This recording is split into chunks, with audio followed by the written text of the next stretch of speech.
जय माता दी दोस्तों, मैं भाविनी मिश्रा अपने चैनल में आप सभी का एक बार फिर से स्वागत करती हूँ। आप सभी को उत्पन्ना एकादशी व्रत की बहुत बहुत शुभकामनाएं।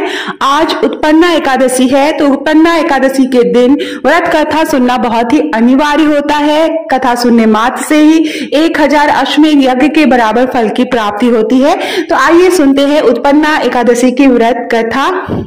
उत्पन्ना एकादशी मार्गशीर्ष महीने के कृष्ण पक्ष की एकादशी को कहते हैं, जो हर साल दिसंबर में पड़ती है। मान्यता है कि इस व्रत को करने से शंखोद्वार तीर्थ में स्नान करके भगवान के दर्शन करने के बराबर फल की प्राप्ति होती है। यह व्रत व्यक्ति को उसके सभी पापों से मुक्ति दिलाने वाला माना गया है। मान्यता है कि एकादशी व्रत की शुरुआत इसी एकादशी तिथि से हुई थी। इस साल उत्पन्ना एकादशी 8 दिसंबर को पड़ रही है, जो कि आज है। आइए जानते हैं व्रत कथा क्या है। सतयुग में मुर नाम का एक दैत्य था, जो बड़ा बलवान और भयानक था। उस दैत्य ने सभी देवताओं को पराजित करके भगा दिया।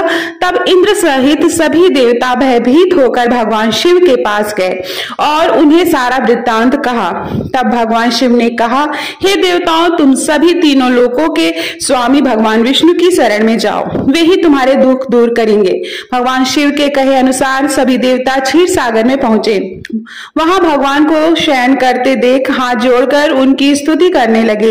हे भगवान, दैत्यों ने भागे भागे फिर रहे हैं, भागे और उन दैत्यों से सबकी रक्षा करें। इंद्र के इस वचन सुनकर भगवान विष्णु ने कहा, हे इंद्र, ऐसा मायावी दैत्य कौन है जिसने देवताओं तक को जीत लिया है? उसका नाम क्या है? उसमें कितना बल है?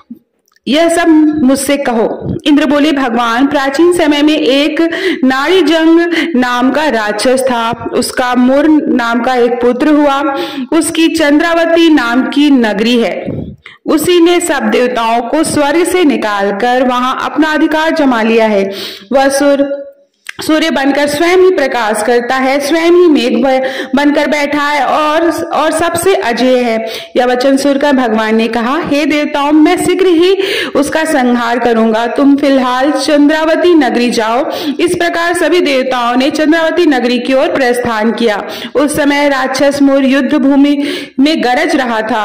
उसकी भयानक गर्जना सुनकर सभी देवता डर गए और इधर उधर भागने लगे। जब स्वयं भगवान रणभूमि में उतरे तो सभी दैत्य उन पर अस्त्र लेकर दौड़े। भगवान ने सभी दैत्यों को अपने वाणों से बीत डाला। सभी दैत्य मारे गए, केवल मुर बचा। वह लगातार भगवान से युद्ध करता रहा। भगवान जो भी तीक्ष्ण वार चलाते, वह उसके लिए पुष्प सिद्ध होता। उसका शरीर छिन्न भिन्न हो गया, किंतु वो लगातार युद्ध करता रहा। फिर भगवान और मुर के बीच मल्ल युद्ध भी हुआ। 10,000 वर्ष तक यह युद्ध चलता रहा, लेकिन फिर भी मुर नहीं मारा गया। थक कर भगवान बद्री का आश्रम चले गए। वहां हेमवती नाम की गुफा में विश्राम करने के लिए भगवान उसके अंदर चले गए। यह गुफा 12 योजन लंबी थी और उसका एक ही द्वार था। विष्णु भगवान वहां अपनी योग निद्रा में चले गए। मुर भी पीछे पीछे आ गया और भगवान को सोया देखकर उन्हें मारने के लिए उद्यत हुआ। तभी भगवान के शरीर से एक उज्जवल कांतिमय रूप वाली देवी प्रकट हुई। देवी ने मुर को ललकारा और उससे युद्ध किया और उसे मौत के घाट उतार दिया।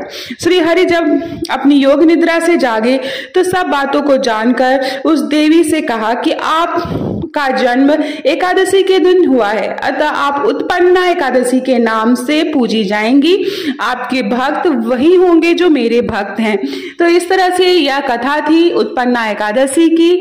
आप सभी को एक बार फिर से उत्पन्ना एकादशी व्रत की बहुत बहुत शुभकामनाएं। मेरे चैनल को प्लीज सब्सक्राइब कर लीजिए। बहुत बहुत धन्यवाद ये वीडियो देखने के लिए। वीडियो पसंद आए तो अपने दोस्तों के बीच में यह कथा जरूर शेयर करिए। धन्यवाद।